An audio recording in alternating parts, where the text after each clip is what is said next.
व्यापार व्यवसाय नहीं चल रहा हो, नौकरी सर्विस नहीं मिल रही हो, बहुत तकलीफ हो, 7 बेलपत्री केसर को घिसकर चंदन बनाकर बेलपत्री पर बीच वाली पत्ती पर ओम लिखना है। दोनों पत्तियों पर भी एक आद्य शक्ति जगदम्बा के नाम की केसर की बिंदी लगाना है, दूसरे में श्री गणेश रिद्धि सिद्धि के नाम की बिंदी लगाना है। शिव जी पर समर्पित करते जाना, शंकर को चढ़ाते जाओ। सोमवार की अष्टमी के दिन भगवान शंकर को बेलपत्र समर्पित जरूर करना चाहिए, वो भी शाम के समय पर। आप लोग तो जानते होंगे कि सोमवार की जो अष्टमी होती है शंकर और पार्वती के मिलन का दिन होता है। किसके मिलन का है? जम के बोलिए। शिव और पार्वती के मिलन का दिन होता है सोमवार की अष्टमी का दिन। सोमवार की अष्टमी पड़ने वाले दिन अगर बेलपत्र पर केसर का भाग लगाकर ओम लिखकर केसर का ही तिलक लगाकर मां आदिशक्ति गणेश जी रिद्धि सिद्धि के नाम से 7 बेलपत्र शिव को समर्पित कर लाल वस्त्र में उसको बांधकर, जिसका व्यापार व्यवसाय या नौकरी सर्विस नहीं हो, बहुत कष्ट चल रहा हो, बहुत जिंदगी में दुख चल रहा हो, उसको 2-1 महीना रख कर देखो, बाबा लाइन लगा देगा आपकी संपदा की ओर, आपका हाथ पकड़ देगा। सोमवार की अष्टमी शिव को रिझाने की होती है, भगवान शंकर को मनाने के लिए, शिव को प्राप्त करने का एक साधन है। तकलीफ है और नहीं हो रहा काम, बहुत दिनों से लगे हो, नहीं हो रहा, हरा मूंग ले जाओ।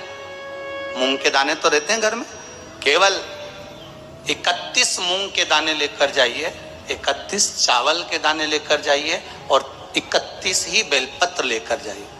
जिस दिन सोमवार की अष्टमी हो, कौन से दिन? सोमवार की अष्टमी हो, उस दिन शंकर जी के मंदिर में जाओ, 3 चीज लेकर जाओ, मूंग के दाने, चावल, बेलपत्र। चावल जो 31 लेकर गए हो, अपनी कामना कर कर शंकर जी की देहली पर रख दो, चौखट पर, कहीं पर भी एकांत में उसको रख दिया जाए। मूंग के जो दाने लेकर गए हो 31, वो नंदी के पास में, जो नंदी का पांव ऊंचा रहता है उस पांव के पास रख दीजिए। और जो 31 बेलपत्र लेकर गए हो, वो 31 बेलपत्र अशोक सुंदरी वाली जो जगह है, आपको पहले बताया है कथा में, अशोक सुंदरी जी का जहां से पानी नीचे गिरता है, प्रत्येक शिवलिंग के सामने एक मोटी सी लाइन होगी, उस मोटी सी जो लाइन है अशोक सुंदरी, वहां पर जो 31 बेलपत्र लेकर गए हो, अपनी कामना कर कर पीला चंदन लाल चंदन लगाकर उस पर समर्पित करते जाओ। उसकी डंडी जहां से पानी बहता है उस ओर होना चाहिए। आप निवेदन कर कर देखो, एक सोमवार की अष्टमी पर कर कर देखना, दूसरी सोमवार की अष्टमी आएगी, अपने आप आपका काम हो गया होगा।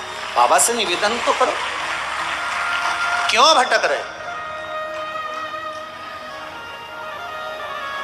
भोला सब दुख काटो। घर में अगर कोई व्यक्ति बीमार पड़ा है, घुटने दुख रहे हो, कमर दुख रही हो, पीठ दुख रही हो, कंधा दुख रहा हो, सिर दुखता रहता हो, आंखों में जलन रहती हो, कोई भी तकलीफ रहती हो, तो सीधी सीधी शिव पुराण कहती है सोमवार के दिन की अष्टमी। कौन से दिन की? सोमवार के दिन अगर अष्टमी पड़ जाए, अष्टमी तिथि, तो 14 दाने चने की दाल के लेकर सोमवार की अष्टमी के दिन उस व्यक्ति पे से 14 बार उतार कर शंकर जी का नाम लेकर शंकर जी के मंदिर में शिव जी पे चढ़ा दो, उस व्यक्ति को शारीरिक कष्ट बंद हो जाएगा। श्री शिवाय नमस्तुभ्यम। साथियों, सोमवार की अष्टमी के ये बहुत ही प्यारे और अचूक उपाय हैं, इन्हें जरूर करें। जो मनोकामना है उस मनोकामना की पूर्ति के लिए आप इनमें से कोई भी 1 उपाय, 2 उपाय या चाहो तो आप 3-4 उपाय भी एक साथ सोमवार की अष्टमी के लिए कर सकते हैं। जैसे धन प्राप्ति के लिए कर लिया, रोगों से मुक्ति के लिए अलग से उपाय कर लिया, अगर कोई कार्य हमारा अटक रहा है तो उसके लिए उपाय कर लिया। तो बहुत ही अचूक उपाय हैं, चैनल को आप जरूर सब्सक्राइब कर दीजिए दोस्तों। चलिए आगे बताती हूँ आपको। अटके हुए कार्य की सिद्धि के लिए गुरुदेव ने अपनी शिव महापुराण कथा में सोमवार की अष्टमी का बहुत ही प्यारा उपाय बताया है। क्या करना है, कोई भी कार्य अगर आपका अटक रहा है, नहीं हो रहा है, तो एक ही दीपक में 2 लंबी बाती लगाइए। जी हाँ, 2 लंबी बाती लगाइए। उसमें घी भरना है देसी गाय का। शिवालय में शिवलिंग के सामने आपको दीपक प्रज्वलित कर देना है और माता जगत जननी का सुमिरन करें, भगवान शिव का सुमिरन करें और जो आपका कार्य अटक रहा है उसका मन ही मन सुमिरन करके भगवान को अपना नाम व गोत्र बोलते हुए वह कार्य पूर्ण हो, ऐसी विनती करके आप आ जाइए। आप देखोगे अगली सोमवार की अष्टमी आएगी, उससे पहले आपका कार्य हो जाएगा।